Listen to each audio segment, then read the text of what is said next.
डरावनी रातें YouTube channel पर आपका स्वागत है। भूत प्रेत पिशाच और शैतानों की रोमांचक कहानियाँ आपको इस चैनल पर सुनने को मिलती हैं। अगर आपको ऐसी ही वीडियोस देखना पसंद है तो हमारे इस चैनल को सब्सक्राइब करना ना भूलें। तो हेडफोन लगा लें, कमरे की लाइट्स ऑफ कर लें, क्योंकि ये वक्त हो रहा है डरने का।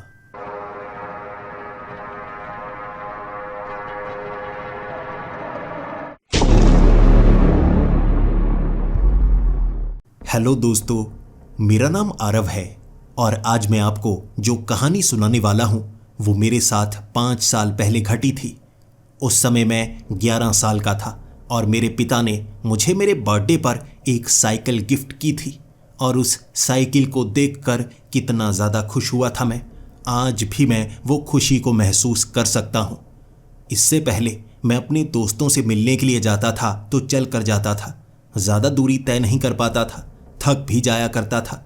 लेकिन फिर जब मुझे साइकिल मिली, साइकिल को चलाकर मैं अपने दोस्तों के घर बड़ी आसानी से जा सकता था, दूरी बड़ी आसानी से तय कर सकता था और मुझे लगने लगा था मैं शहर के हर कोने तक जा पाऊंगा।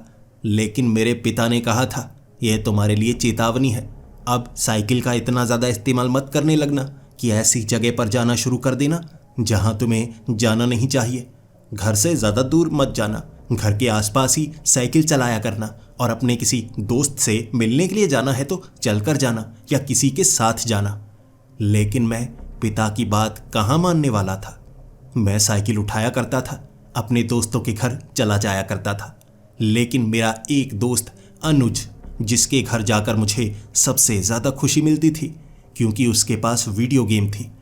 मेरा सपना था वीडियो गेम्स खेलने का, लेकिन उसके घर तक पहुंचना बहुत ज़्यादा मुश्किल हुआ करता था। जब छुट्टी होती मैं सुबह सुबह उससे मिलने के लिए चला जाया करता। समय काफ़ी ज़्यादा लगता, लेकिन उसके घर पहुंचकर बहुत थका होता, कुछ गेम्स खेलता और जल्दी ही मुझे वापस भी आना पड़ता क्योंकि दोपहर के खाने का वक्त हो जाता। लेकिन अब साइकिल के सहारे बड़ी तेज़ी से मैं उसके घर पहुंच जाया करता था, गेम्स खेला करता था। अपने पिता को कई बार कहा था मैंने, मुझे वीडियो गेम ले दो।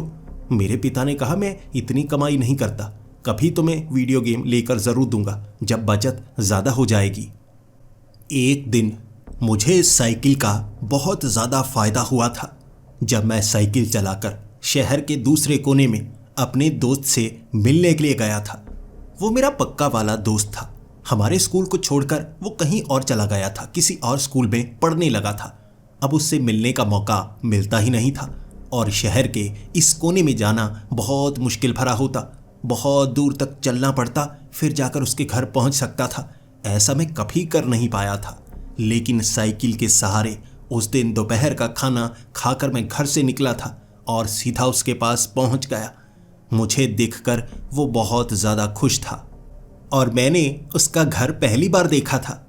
मैं उसको कह रहा, यार तुम यहाँ पर रहते हो, तुम्हारा घर तो बहुत ज़्यादा बड़ा है। वो कहने लगा, चलो चलो मेरे साथ, मेरे पापा मेरे लिए एक हॉरर मूवी लेकर आए हैं, दोपहर को मैं वही देखने वाला था। अब तुम मेरे साथ आ गए तो डर भी नहीं लगेगा, चलो चलो वो देखते हैं। वो पहली बार था जब मैंने उसके घर वो मूवी देखी थी। डर का एहसास हुआ, लेकिन फिर भी मैं उसको कहने लगा, अरे भूत ऐसे होते हैं, लेकिन मैंने तो कहानियों में सुना था भूत ऐसे नहीं होते और टीवी में जो भी आता है मैं उसे ही समझा करता था। ये मूवी तो बड़ी अच्छी है यार। वो कहने लगा, जब भी तुम्हारा मन हुआ करेगा ना, मेरे पास आ जाया करना, मैं तुम्हें डरावनी डरावनी फिल्में दिखाया करूँगा।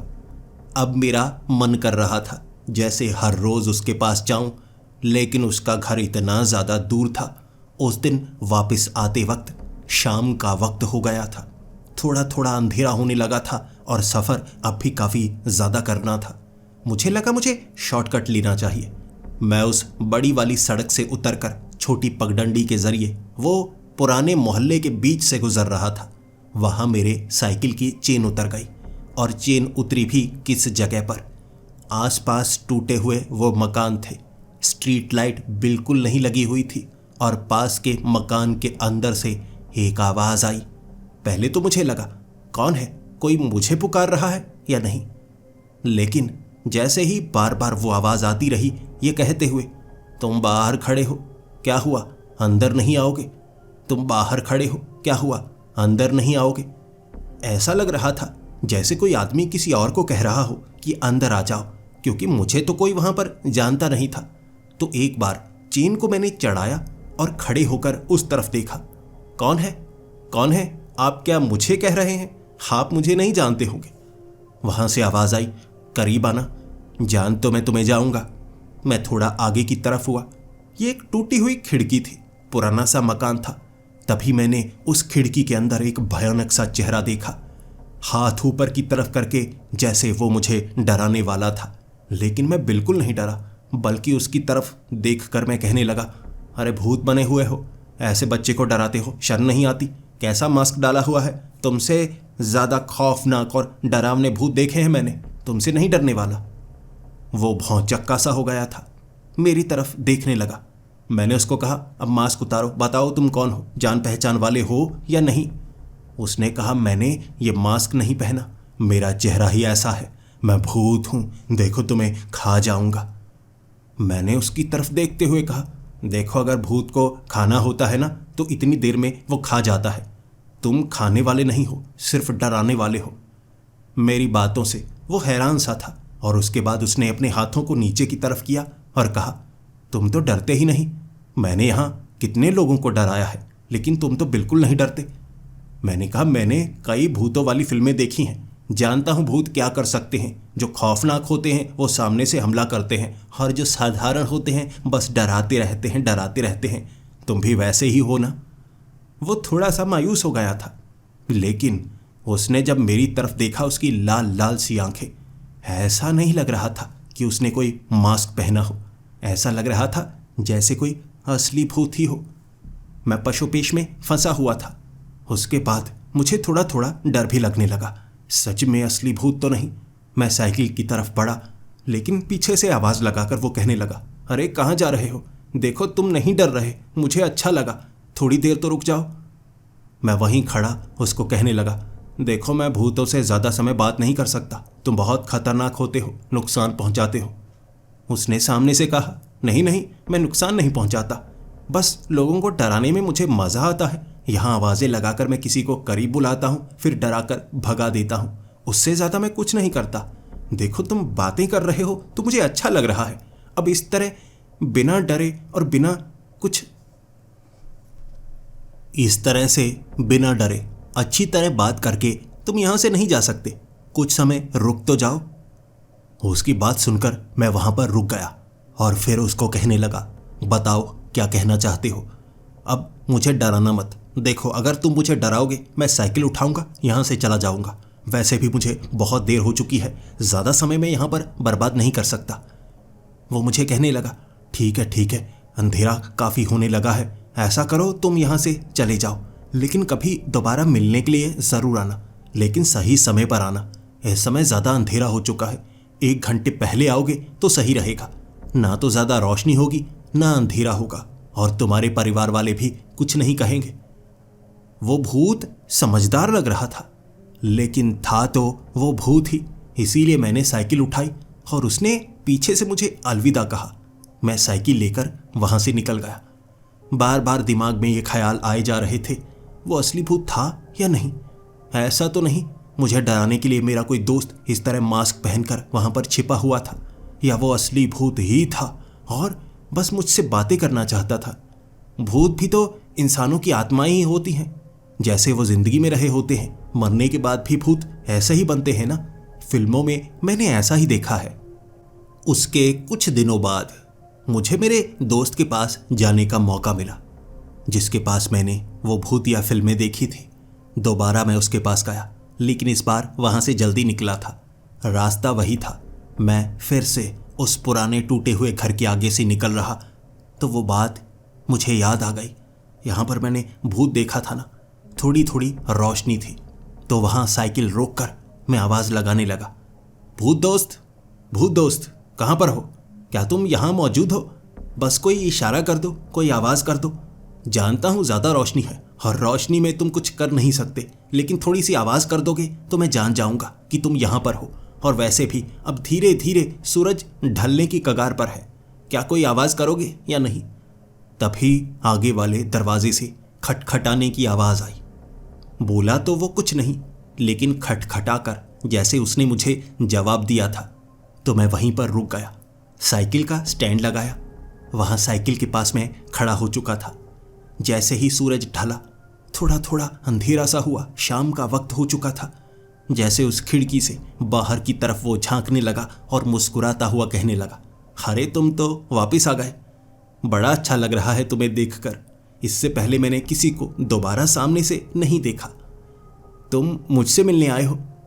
मैंने उसको कहा, हाँ हाँ, तुमसे ही मिलने आया हूँ। मैं बस जानना चाहता था, सच में उस दिन जो मैंने देखा वो मेरी आंखों का भ्रम नहीं, सच्चाई थी, पता करना था। वो उस खिड़की के अंदर ही जैसे अपना चेहरा बदल सकता था। उसने अपनी आंखें बड़ी बड़ी की, दांतों को बड़ा बड़ा किया, बिल्कुल डरावना बन गया था। मैं थोड़ा सा घबराया और उसे जैसे पता लग गया।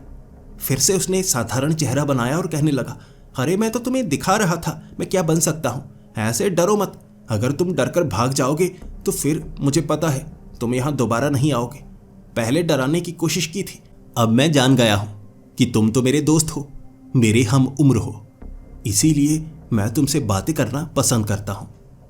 वहाँ मैं साइकिल के पास खड़ा उससे बातें करने लगा, उसके बारे में जानने लगा और वो भी मुझे अपने बारे में बताने लगा। उसकी मौत 11 साल पहले हुई थी। इसी घर में वो रहा करता था। घर में आग लग गई और किसी कारण जैसे दरवाज़ा भी जलने लगा था। वो घर से बाहर निकल नहीं पाया और दम घुटने के कारण उसकी मौत हुई थी। उसके बाद से वो इस घर में भटकता रहा है। इस घर को किसी और को बेचा भी गया था, लेकिन वो नहीं चाहता था कि उसके घर में कोई और आए, इसीलिए उसने उन सबको बहुत ज़्यादा डराया।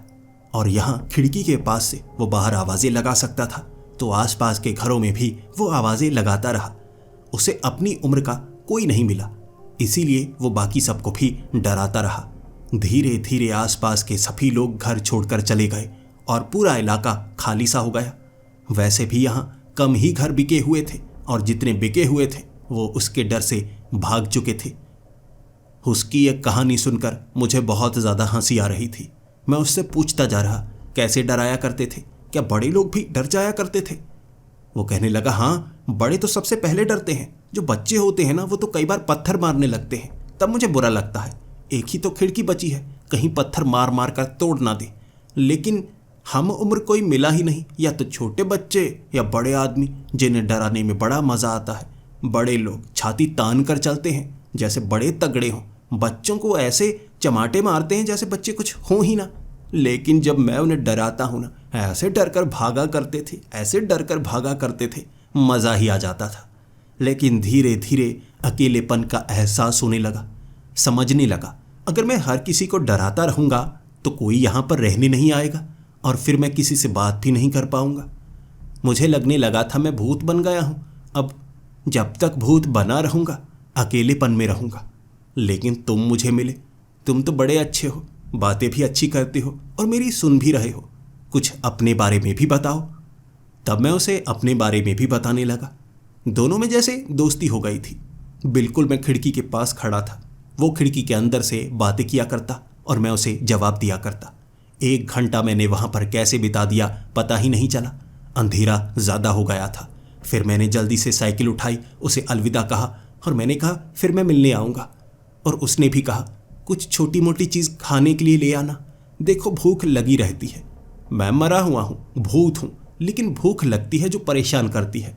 कभी कोई चीज़ तुम्हारे पास हो तो मेरे लिए ले आना, चाहे खराब ही सही, खाने का मौका तो मिलेगा। मैं उसे हामी भरकर वहाँ से निकल चुका था। जिसके बाद मैं घर आया, उसके बारे में सोचता रहा। अगले कुछ दिनों तक अपने दोस्तों के पास घूमता रहा, फुटबॉल खेलता रहा।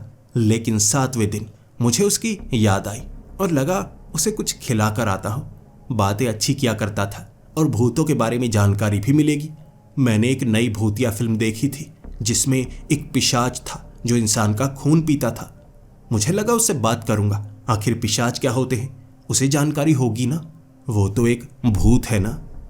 उस दिन मैं दोपहर को घर से निकला था।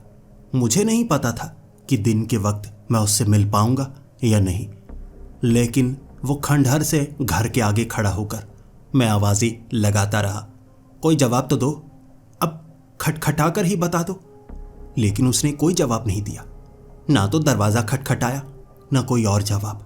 मैं वहाँ इंतज़ार करता रहा और शाम के वक्त उसने दरवाज़ा खटखटाकर जैसे जाहिर किया कि वो वहाँ पर मौजूद है।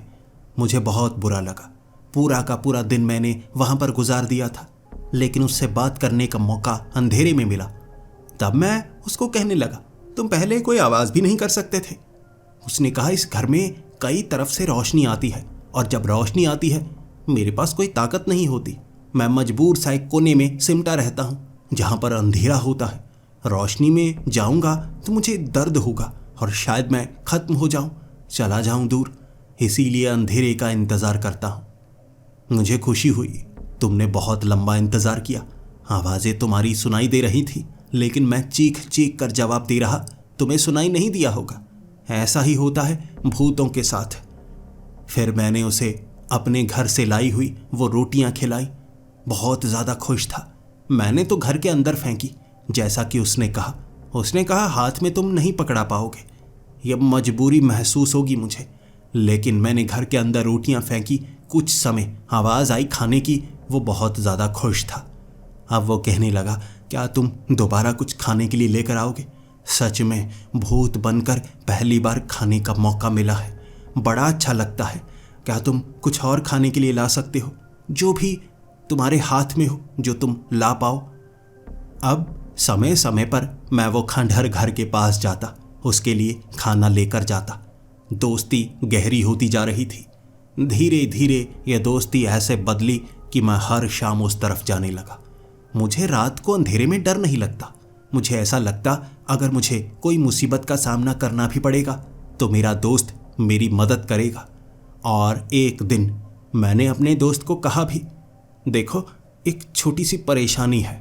मुझे मेरे कुछ दोस्त कहूँ या क्लास के और लड़के, वो परेशान करते हैं, बहुत ज़्यादा तंग करते हैं। मैं भूतिया फिल्में देखना पसंद करता हूँ ना, तो क्लास में मुझसे बता हो गया कि भूत मेरा दोस्त है। वो मेरा मजाक बनाने लगे। धीरे धीरे उन्होंने वो बात बाकी क्लास वाले लड़कों को भी बता दी। अब मेरा बहुत ज़्यादा मजाक बनाते हैं। मैं शाम को इस तरफ आ रहा हूँ या कहीं खाली जगह जा रहा हूँ, वो देख लेना, कोई मिल जाए, बेइज्जत करने लगते हैं। भूतों से मिलने जा रहा होगा, भूतिया फिल्में देखने जा रहा होगा। वो मेरा बहुत ज़्यादा मजाक बनाते हैं। मैं उन्हें यहाँ पर लेकर आऊँगा, क्या तुम उन्हें एक बार डरा सकते हो? मेरे उस दोस्त ने कहा था, ज़रूर, अगर ऐसा है तुम्हें कोई मदद चाहिए, मैं कैसे नहीं करूँगा, लेकर आओ। वो शाम मैं अपने वो दोस्तों को यहाँ लेकर आया था, धमकी देकर कि डरपोक तो नहीं, भूत से मिलाऊंगा। वो 5 थे, मैं अकेला। लेकिन रास्ते में ही मैं समझ गया था, अगर कोई गड़बड़ हुई तो 5 उस खाली इलाके में मुझे पीटेंगे, बहुत ज़्यादा पीटेंगे। घबराया हुआ था मैं, साइकिल चला रहा। वो पीछे से चमाटे मारते जा रहे थे, बेइज्जत करते जा रहे थे, जैसे कि क्लास में किया करते थे। मैं रोया करता था, लेकिन इस बार मौका था, शायद मेरा दोस्त मेरी मदद करता। जब मैं उस खंडहर घर के आगे पहुंचा था ना, वहां आकर मैंने कहा, उस घर में भूत है, चलो मेरे साथ उस घर के अंदर चलो। वो डरे हुए और कहने लगे, अगर भूत तेरा दोस्त है तो जा, घर के अंदर तू जा। मैंने बड़ा चढ़ाकर बताया था कि वो भूत बड़ा खतरनाक है, लोगों को काट डालता है, खा जाता है, घर के अंदर सिर्फ मुझे आने देता है। लेकिन मैंने इतना बड़ा चढ़ाकर बता दिया, जो कि असल में मैं किया नहीं करता था। मैं तो बाहर खड़े होकर उससे बातें किया करता था। मेरे दोस्त बार बार मुझे बेइज्जत करने लगे। मैं उनके हाथ पकड़कर उन्हें खिड़की के पास लेकर आया और फिर खिड़की के अंदर मैंने कहा, मेरे दोस्त कुछ करके तो दिखा दे। करीब लेकर आया हूँ। वो लड़के पहले से ही घबराए हुए, लेकिन मेरे उस भूत दोस्त ने खिड़की के बाहर निकलकर अपने हाथों को जब लहराया, वो 5 थे जो चीखने लगे और ऐसे भागे कि एक का तो साइकिल वहीं पर रह गया था। हम बहुत ज़्यादा हंसे। वो साइकिल लेने के लिए वापस भी नहीं आया। मेरा साइकिल तो वहीं पर था। मैं खिड़की के पास हंसता जा रहा, उससे बातें करता जा रहा। उसने उन लड़कों को इतना ज़्यादा डरा दिया, शायद वो वापस नहीं आएंगे। लेकिन जब मैं घर पहुंचा तो मेरे घर में शिकायत पहले से आ चुकी थी कि मैं एक ऐसी जगह पर जाता हूं जहां पर मैं बच्चों को डराने के लिए ऐसे लोगों की मदद ले रहा हूं जो पुराने पुराने घरों में छिपे होते हैं। उन्होंने मेरे घर में पूरी बात बता दी थी कि मैं उस घर के अंदर जाता हूं, एक ऐसे भूत से मिलता हूं जो मुझे चबाने की कोशिश करता है।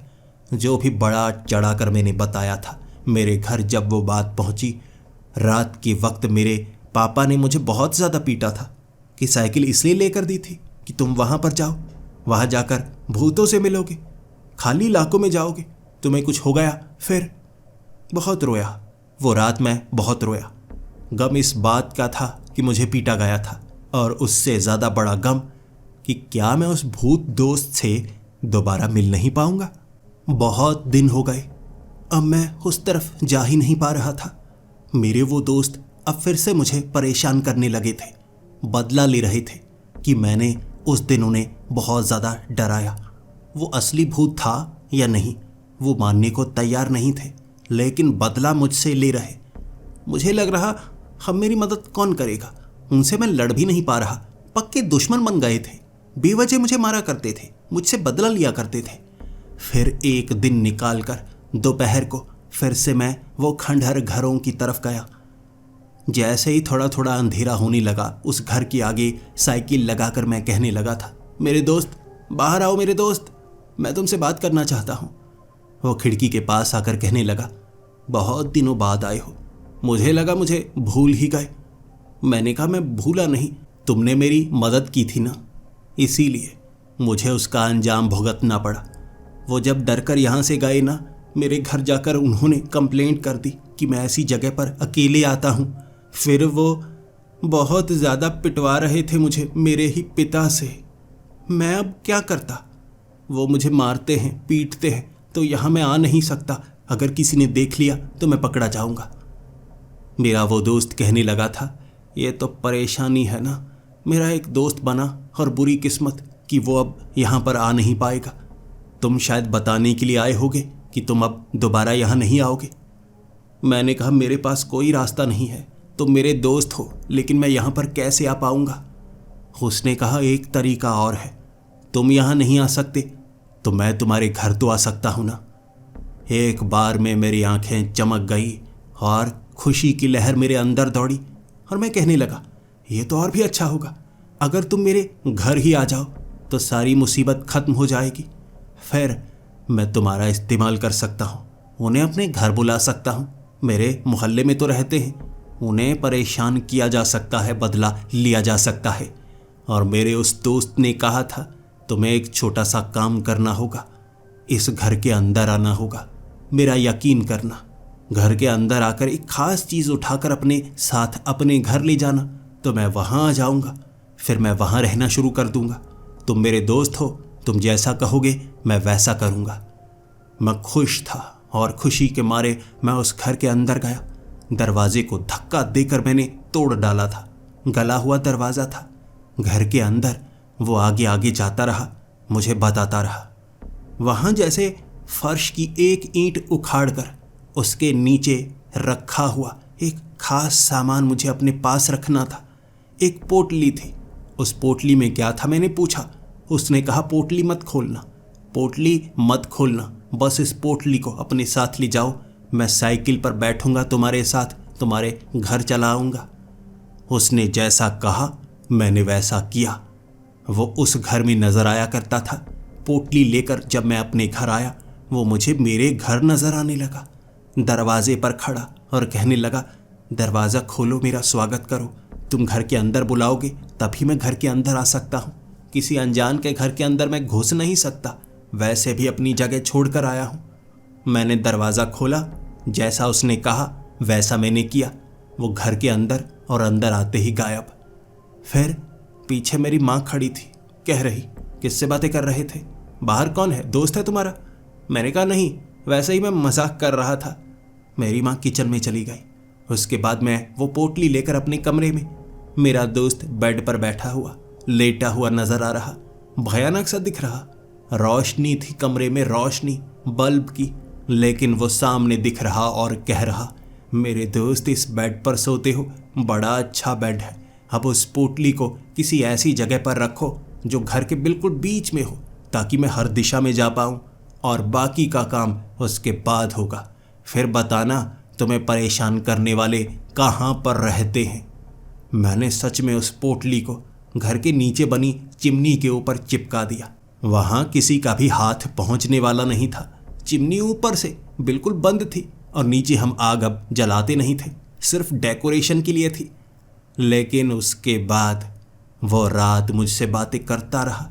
12 बजे मुझे कब नींद आ गई पता ही नहीं चला, और दिन के वक्त मैं उसे महसूस नहीं कर पाया। लेकिन मुझे अब लग रहा उससे मिलने के लिए दूर जाने की ज़रूरत नहीं पड़ेगी, घर में ही है, कभी भी बात कर सकता हूँ। दिन के वक्त घूमा फिरा, लेकिन रात के वक्त अपने घर में उससे बात कर रहा। 8 बज चुके हैं। आज तुम्हें कुछ करना होगा मेरे लिए। अब मैं बाहर की तरफ जाऊंगा ना साइकिल पर, तो वो मुझे परेशान करेंगे। मैं जिस दिशा में जाऊंगा कहीं ना कहीं कोई ना कोई तो मिल जाएगा ना। बाहर गली में खेल रहे होते हैं, दूर से ही इशारे करने लगते हैं। मुझे उनके पास जाकर माफ़ी मांगनी पड़ती है। वो मुझे मारते हैं, वरना बस थोड़ी सी मदद करो, उन्हें डराओ, उन्हें धमकाओ, मुझसे दूर करो। वो कहने लगा, जैसा तुम कह रहे हो वैसा ही होगा। मैं साइकिल लेकर निकला। मैं उसको कहने लगा, मेरे साथ चलो। वो कहने लगा, ठीक है, मैं साथ चल सकता हूँ। वो मेरे घर से बाहर निकला, साइकिल के पीछे बैठा हुआ। कोई उसे देख नहीं सकता था, लेकिन अंधेरे में अगर मैं उन सब दोस्तों को लेकर जाता, शायद वो कुछ करता। इसीलिए वहाँ जाकर मैंने उस लंबे लड़के को धमकी दी थी। ओह, बहुत ज़्यादा परेशान करता है, घर में शिकायतें लगाता है। अब आ मेरे साथ, आ, अंधेरे में आने से डरता है क्या? वो कहने लगा, अभी तुझे बताता हूँ। वो मेरे पीछे भागा। मैं साइकिल चलाकर अपने मोहल्ले के पीछे गया। वहाँ कुछ प्लॉट थे, खाली जगह, कुछ झाड़ियाँ, स्ट्रीट लाइट दूर लगी हुई, थोड़ा अंधेरा था। साइकिल लगाकर मैं उसे कहने लगा, अब करीबा, अब तुझे दिखाता हूँ, वो भूत मेरे साथ है। एक बार के लिए वो थोड़ा डर सा गया था, लेकिन फिर कहने लगा, उस दिन तूने हमें बेवकूफ़ बनाया। कोई छिपा हुआ था घर के अंदर। अगर भूत यहाँ पर है तो सामने आए। कांपती हुई आवाज़ में उसने कहा था कि सामने आए। लेकिन मैंने जब अपने दोस्त को आवाज़ लगाई, वो सामने नहीं आया। मैं आवाज़ें लगाता रहा, लेकिन वो लंबा लड़का जब आकर मुझे पीटने लगा, तब मुझे लगा अब मदद के लिए कोई नहीं आने वाला। जैसे मेरे दोस्त ने मुझे धोखा दे दिया था। उसने मुझे काफ़ी पीटा। मैं उससे लड़ नहीं पाता था, वो लंबा था, तगड़ा था। लेकिन जब उसने मुझे छोड़ा, फिर कहने लगा, तू करना क्या चाहता था? धमकी दी तूने मुझे, तुझे लगा अंधेरे में तू मुझे डराएगा, मैं मान जाऊंगा। अगर दोबारा तूने ऐसा कुछ करने की कोशिश की ना, मैं तेरी बाजू तोड़ डालूंगा। उसकी धमकी भी काफ़ी खौफनाक थी, लेकिन दगाबाजी उससे भी ज़्यादा खौफनाक होती है। मेरा दोस्त मेरे साथ आया था तो उसने मेरी मदद क्यों नहीं की? जब मैं घर पहुंचा, बहुत मायूस निराश, मैं अपने बेडरूम में गया। माँ मुझे पूछ रही थी क्या हुआ। मैंने माँ से बात नहीं की। बेडरूम में मेरा वो दोस्त जैसे सामने बैठा हुआ मुस्कुरा रहा था, लेकिन मुझे उस पर गुस्सा। और मैंने कहा, चला जा, चला जा, तू मेरा दोस्त नहीं है, भाग जा इस घर से, दूर चला जा। जब तेरी ज़रूरत थी तूने मदद नहीं की, तो तू मेरा दोस्त ही नहीं। वो मुझे कहने लगा, मैंने मदद करने की कोशिश तो की, ना तू मुझे देख पा रहा था, ना वो मुझे देख पा रहा था। शक्ति मेरे पास कोई नहीं थी। इस घर से ज़्यादा दूर मैं जा ही नहीं पा रहा था। इसमें मेरी मजबूरी है। अब तू वो पोटली लेकर हर जगह थोड़ी ना जा सकता है, इससे भी नुकसान होगा। मैंने कहा, तो कुछ नहीं हो सकता, तू बस मुझे पागल बना रहा है, डरपोक है तू, डरपोक। लेकिन उसने मुझे एक तरीका बताया, थोड़ा समझाया, फिर कहने लगा, एक तरीका अपनाना होगा। देख, मैं इस घर से तो जुड़ चुका हूँ, जैसे उस घर से जुड़ा था। घर के आसपास किसी को भी डरा सकता हूँ, कुछ भी कर सकता हूँ, लेकिन मेरी मजबूरी, घर से ज़्यादा दूर जाऊँगा तो कुछ कर नहीं पाऊँगा। अलग अलग ताकतें हर जगह पर होती हैं, तुझे एक छोटा सा काम करना होगा। मैंने कहा, बता। उसने कहा, तुझे अपनी उंगली से या अपने शरीर से कहीं से भी थोड़ा सा खून उस पोटली पर लगाना होगा, फिर वहीं पर लगा देना। पोटली के ज़रिए तू मुझसे जुड़ जाएगा, फिर मैं तेरे करीब रहूँगा। जैसे घर के करीब मैं नज़र आता हूँ, तेरे करीब भी मैं नज़र आऊँगा, सबको नज़र आ सकता हूँ। फिर तू चाहेगा किसके साथ क्या करूँ, मैं वैसा कर पाऊँगा। मैं इंजेक्शन से, हर चीज़ से डरा करता था। मैंने कहा खून? खून कैसे? उसने कहा ज़रा सा पिन चुभोकर खून निकाल लेना, उस पोटली पर लगा देना और वहीं उस चिमनी पर लगा देना। मुझे डर लग रहा, लेकिन मुझे उसकी मदद भी चाहिए थी। 2 दिनों तक मैं सोचता रहा ऐसा करूं या ना करूं, लेकिन जब स्कूल में मेरा घुटना किसी चीज़ से टकराया तो रगड़ के कारण मेरे घुटने से खून निकलने लगा था। पट्टी लगाकर मैं घर तो आया था, लेकिन जब पट्टी हटाई थोड़ा थोड़ा खून उस पर लगा हुआ। तब मुझे याद आया, मेरा दोस्त मेरा खून मांग रहा था। ये आसान तरीका है, पोटली अगर मैं घुटने पर लगाऊं तो वो पोटली गीली हो जाएगी। कमरे में आकर उससे पूछा था मैंने रात को, उसने कहा हाँ ऐसा हो सकता है। तो मैंने वो तरीका अपनाया, पोटली को निकाला, उस चिमनी से घुटने पर लगाया और वो पोटली दोबारा ऊपर रख दी। उसके बाद मेरे कमरे में वो बैठा हुआ, बड़ा खुश, और कहने लगा तेरी शक्ति महसूस कर सकता हूँ, तेरा शरीर महसूस कर सकता हूँ। मेरे दोस्त अब बता तुझे क्या चाहिए, चलते हैं वहाँ, वही लड़के के पास चलते हैं। मैंने उसको कहा देख, पहले तू पता कर ले तेरी शक्ति है भी, मैं दोबारा पिटना नहीं चाहूँगा। वो कह रहा था मेरी हड्डी तोड़ देगा इस बार, अगर उसने मेरी हड्डी सच में तोड़ दी फिर तू तो कह देगा कि ये रह गया वो रह गया। पहले पक्का कर ले कि तू मेरी मदद करेगा या नहीं। उसने कहा मेरा यकीन कर, मुझे महसूस हो रहा है और जो मुझे महसूस होता है मैं वैसा कर सकता हूँ। मैं फिर से मोहल्ले में घूम रहा था, उस लंबे लड़के को ढूंढ रहा था, लेकिन वो मुझे ऐसी जगह पर मिला जहाँ मुझे उम्मीद नहीं थी। मैं उसे ढूंढ रहा और वो मुझे ढूंढ रहा था, उसी खाली जगह पर, प्लॉट के पास। जैसे आज उसका किसी से झगड़ा हुआ था और वो मुझ पर गुस्सा निकालना चाहता था। शायद अगर मैं उस पोटली पर अपना खून ना भी लगाता ना, मैं इस जगह फंसता ज़रूर। वहाँ से साइकिल लेकर मैं निकलना चाहता था, उसने साइकिल पकड़ ली, मुझे पकड़कर नीचे गिराया और कहने लगा तू बहुत गुस्सा दिलाता है, आज तुझ पर बहुत गुस्सा है। मैं घबराते हुए, मैंने क्या किया है? मैंने तो कुछ किया भी नहीं। उसने कहा मेरे गुस्से के लिए कुछ करने की ज़रूरत नहीं है, तेरे जैसा ही है वो लड़का जिसने आज मेरे साथ बुरा किया और मैं गुस्सा तुझ पर निकालूंगा। उसने मुझे पकड़कर पीटना चाहा, पता नहीं कैसे मेरे शरीर में इतनी जान आई थी। धक्का देकर मैंने उसे पीछे गिरा दिया था। फिर कहा मेरे दोस्त मेरी मदद कर। मेरा दोस्त वहाँ नज़र नहीं आया, लेकिन मेरे शरीर में कुछ ऐसा था जो मेरी मदद कर रहा। मेरा शरीर अपने आप जैसे ज़्यादा तगड़ा हो गया और मुझे गुस्सा आने लगा और मैं उस लड़के के चेहरे को उतरता हुआ देख रहा। मुझे देखते हुए वो डरने लगा था, घबराने लगा था। मुझे कहने लगता ये क्या है, तू तू लाल लाल क्यों हो रहा है? मैंने कहा लाल छोड़, अब तुझे नीला मैं करता हूँ। पकड़कर पीटा था, वो मुझसे लंबा, मुझसे तगड़ा था, लेकिन आज मैं उसे पीट रहा और वो डर रहा, हाथ तक उठा नहीं पाया था। पहले तो मैंने उसे पकड़कर कई चमाटे मारी, फिर मुक्के के पीठ पर मारे। पता नहीं कैसे मेरे हाथ में ईंट का छोटा टुकड़ा आ गया। उसे पकड़कर पहले तो उसके कंधे पर मारा, पीठ पर मारा और फिर 2 बार जब सर पर मारा, फिर मैं घबरा गया। अरे खून निकल गया इसके सर पर। मैं बहुत ज़्यादा डर गया था, क्योंकि अगर किसी के सर से खून निकले तो मुसीबत तो होगी ना। फिर मेरा गुस्सा शांत होता जा रहा, लेकिन मेरे कान में आवाज़ सुनाई दी, मार दे से, मार दे से, कर दे पूरा, मार दे से। मैंने कहा नहीं नहीं नहीं, कौन है, कौन है, कौन है? ये आवाज़ मेरे दोस्त की थी।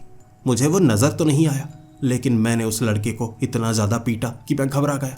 वो वहाँ से भागा, बहुत तेज़ भागा था, और जब तक मैं घर पहुँच पाता मेरे घर में शिकायत आ चुकी थी। उसके माँ बाप खड़े थे वहाँ पर, उसके सर पर चोट लगी हुई, खून बह रहा।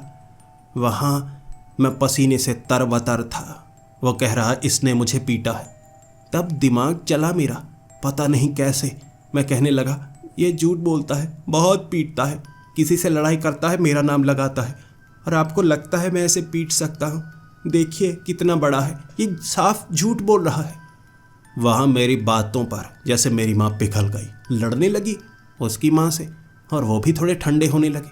अपने बेटे को जैसे पीटने लगे और कहने लगे, सच बता, क्या इसने मारा? वो कह रहा, सच में इसने मारा, ये उठाकर पटक रहा था। फिर वो मुझे देख रहे, इतना तो पतला है, उठाकर कैसे पटक रहा था? उसने कहा, इसके शरीर में कुछ था, इसका चेहरा भूतिया हो गया था, ये भूतों से बात करता है, ये पक्का भूत को लेकर आया होगा अपने अंदर।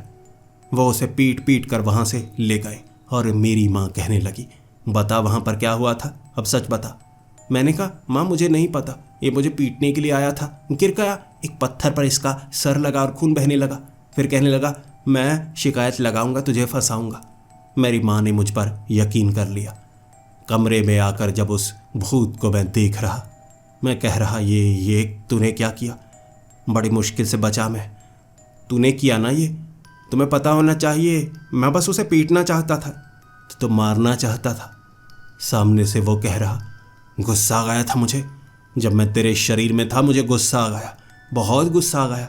दर्द का एहसास हो रहा था जब वो तुझे मार रहा। जब मुझे गुस्सा आता है तो मैं कुछ ऐसा ही करता हूँ। मुझे लगा उसे मार ही डालूं, तूने रोक लिया, मैं तो मार ही डालता। घबरा गया मैं। तब मुझे समझ में आया वो मेरे शरीर में आ गया था और भूत मेरा दोस्त बनकर अब मेरे शरीर में भी आ सकता था। ये बात ने मुझे कंपा कर रख दिया था। धीरे धीरे कुछ दिनों तक मैं उससे कम बात किया करता, लेकिन उसे भूख लगा करती, वो मेरा खाना खा जाया करता। फ्रिज में चीज़ें गायब होती, मेरी माँ मुझसे पूछती, मैं क्या जवाब देता? मैं जानता था वो खा रहा है। मेरे कमरे में रैपर मिलते, मुझ पर इल्ज़ाम लगने लगे और धीरे धीरे हालात और बदलने लगे थे। घर में मेरी माँ को परछाइयाँ नजर आती। वो रात को उठा करती और कहती, मुझे रात को नींद नहीं आती। मेरे पिता भी डरने लगे थे, उन्हें भी वो परछाइयाँ नजर आती। मैं अपने उस दोस्त को कह रहा, क्या तुम ये कर रहे हो? उसने कहा, नहीं, मैं ये नहीं कर रहा, और हंस दिया करता। मुझे साफ था ये सब वो कर रहा है, लेकिन वो मानता नहीं। एक रात जब मेरे पिता ने मेरे कमरे में वो कटे हुए सेब देखे ना बेड के नीचे, वो बहुत गुस्से में थे, मुझे पीटना चाहते थे और मैं माफ़ी मांग रहा। अचानक मेरा शरीर चलने लगा, मैं सामान उठा उठा कर अपने पिता के मारने लगा था।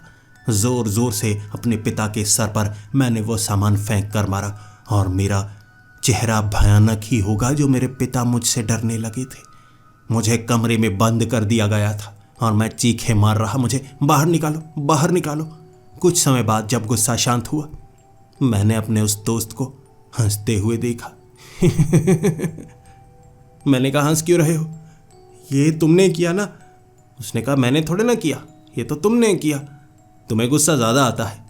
मैंने कहा, नहीं, इतना गुस्सा नहीं आता कि मैं अपने पिता पर हाथ उठाऊं, चीज़ें फेंक कर मारूं। ये तुम कर रहे हो, तुम अच्छे नहीं हो, तुम बुरे हो, तुम मेरे घर में सबको परेशान कर रहे हो, अब तुम बुरे बनते जा रहे हो। उसने कहा, मैं बुरा बन नहीं रहा हूँ, मैं जितना बुरा था मैं उतना ही तो हूँ। तुम मेरे दोस्त हो, तुम्हारी मदद ही तो कर रहा हूँ। उसकी बातें खौफनाक थी, लेकिन अब उसको मैं दूर करता तो कैसे करता? मेरे मन में एक ही ख्याल था, वो पोटली जिसमें मैंने खून लगाया, शायद कुछ ना कुछ तो होगा उसमें। जैसे ही सुबह के वक्त मेरी माँ ने वो दरवाज़ा खोला था, मैं शर्मिंदा नज़रें झुकाए हुए मैं चुपचाप चिमनी के पास गया, वो पोटली निकाली और पीछे वाले वो खाली जगह पर फेंक कर आ गया। मुझे लगा वो दूर हो जाएगा, मैंने दूर फेंकी है, लेकिन रात को बेड पर वो पोटली रखी हुई पास में बैठा कहने लगा, देख तू दगाबाजी कर रहा है, तुझे पता है ना ये पोटली घर में रहेगी तो मैं घर में रहूँगा। अब ये पोटली तू कहीं और फेंक देगा तो मैं इसे वापस लेकर ही आऊँगा, लेकिन देख तू बुरा कर रहा है, दोबारा ऐसा मत करना। मैंने गुस्से में कहा, चला जा यहाँ से, दूर हो जा, मेरी नज़रों से दूर हो जा, मेरे घर से दूर हो जा। वो मान नहीं रहा, वो मुझ पर हावी होता। मुझे गुस्सा आता, जब मुझे गुस्सा आता मैं खुद को नोचने लगता, पागलों की तरह बालों को खींचने लगता। मैं उससे लड़ रहा था, लेकिन मेरी माँ को साफ नज़र आ रहा मैं खुद के बाल खींच रहा, और आईने में भी मैंने साफ देखा। मुझे लगा था मैंने उसे पकड़ा हुआ है, लेकिन आईने में खुद को देखा, मैंने खुद को पकड़ा हुआ, नाखून गड़ाए खुद के ही। तब समझ पाया था, भूत तो भूत होते हैं, वो दोस्त नहीं होते, और ऐसी मुसीबत अपने घर तक लेकर आ गया था मैं। लेकिन वो पोटली को चाहे जितनी दूर फेंकता वो वापस आ जाता और गुस्सा मुझ पर दिखाता। दूसरे दिन साइकिल लेकर मैं उस पुराने घर में पोटली फेंक कर आया था, उसी जगह, वो ईंट के नीचे। उसने मुझे वहीं जकड़ लिया। वो घर से जैसे इतनी दूर था, मुझे कह रहा पोटली उसी घर में लेकर जा, वो मेरा घर है, अब ये मेरा घर नहीं। मैं वहाँ फेंक कर आ गया। जब घर पहुँचा पोटली सामने बेड पर, और वो गुस्से में, अब बताता हूँ। मुझे नहीं पता उसके बाद मेरे साथ क्या हुआ। मुझे याद ही नहीं आ रहा था कुछ, जैसे मैं सो गया। नींद आ गई थी मुझे। जब मुझे होश आया, वो नींद खुली, मैं मंदिर में था। मुझे मेरे पिता ने उठाया हुआ था अपनी गोद में। मेरी माँ मेरे पास रो रही थी और सामने पुजारी जी हाथ में फसल को लिए मेरे सर पर और मेरे पैर को छू रहे थे, मंत्र बोल रहे थे। फिर नीचे आग में फसल को जलाते जा रहे, फिर कुछ लकड़ियों को लेकर जला रहे। फिर से जैसे मेरी आंखें बंद हुई। जब मेरी आंखें खुली, मैं सामने लेटाया गया था और मेरी छाती पर कुछ रखा था हल्का सा। तब वजन कम हुआ जब पुजारी जी ने छाती पर वो रखा हुआ पत्थर उठाया और उसे आग में डाला। फिर नारियल को तोड़कर वो कहने लगे थे, अब ये बच्चा सुरक्षित है, अब इसे कोई परेशानी का सामना नहीं करना पड़ेगा।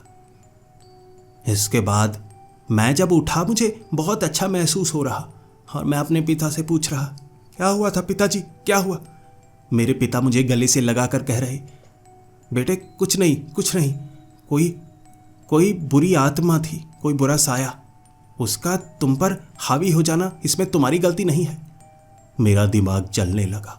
मैं सोचने लगा कि मैं इस हालत तक पहुंच गया हूं और मेरे पिता को शायद सब कुछ पता भी नहीं। पुजारी जी के सामने मैंने हर बात कबूल की थी, क्या क्या हुआ शुरू से लेकर अंत तक, और मेरे पिता ने भी माना था। तुम्हें वहाँ नहीं जाना चाहिए था, मैं तुम्हें मना किया करता था ना। इसी तरह जब हम किसी ऐसी जगह चले जाते हैं ना, वहाँ बला का साया हमारे ऊपर आ जाता है। तुम बच्चे हो, बच्चे मासूम होते हैं, उन्हें पता नहीं होता बुरा क्या है और अच्छा क्या। वो तो बुरे को भी अच्छा मानने लगते हैं और जब मुसीबत बढ़ जाती है फिर उसका इलाज वो कर नहीं पाते। मैं उस दिन के बाद से कभी घर से दूर नहीं गया।